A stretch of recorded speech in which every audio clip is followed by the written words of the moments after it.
Imagine ser tirado de sua casa, no interior da África subsaariana, por outros africanos que lucravam com o tráfico de escravos. Em seguida, ser colocado em uma marcha forçada até o litoral do continente, para depois, se sobrevivesse à jornada, ser despojado de suas roupas e pertences. Depois vinha a primeira comercialização. Você seria vendido para europeus que te embarcariam em navios negreiros, nos quais os escravos eram destinados aos porões da embarcação, onde ficavam presos em grupos às correntes. Cada navio levava em média 400 africanos amontoados. Homens, mulheres e crianças eram transportados em compartimentos minúsculos dos navios, escuros e sem nenhum cuidado com a higiene. Fezes e urina eram feitas no mesmo local onde permaneciam. Os movimentos das caravelas faziam com que muitos passassem mal e vomitassem no mesmo local que você estava. Os alimentos simplesmente eram jogados nos compartimentos uma ou duas vezes por dia, cabendo aos próprios negros promover a divisa da alimentação. Como os integrantes do navio não tinham o hábito de entrar no porão, os mortos permaneciam ao lado dos vivos por muito tempo. Se no fim você sobrevivesse a essa travessia, seria vendido no Brasil para trabalhar como animal pelo resto de sua curta e sofrida vida. Este cenário sombrio é um capítulo recente de nossa história humana.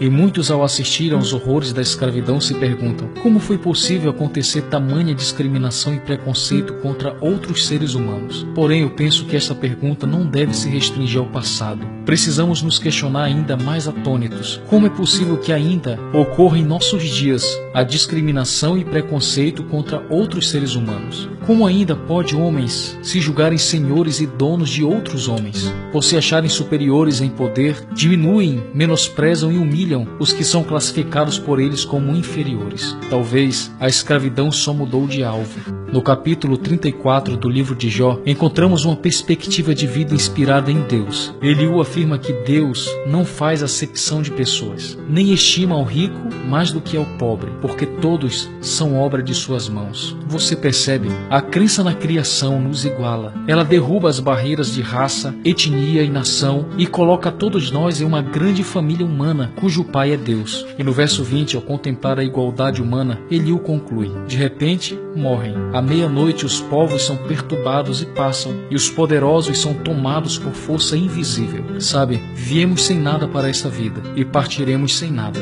Neste intervalo entre o início e o fim da existência, não deveríamos nos julgar superiores a ninguém, visto que estamos na mesma jornada, com as mesmas lutas e os mesmos dilemas. Como afirma um interessante ditado chinês: quando o jogo de xadrez termina, peão e rei vão para a mesma caixa.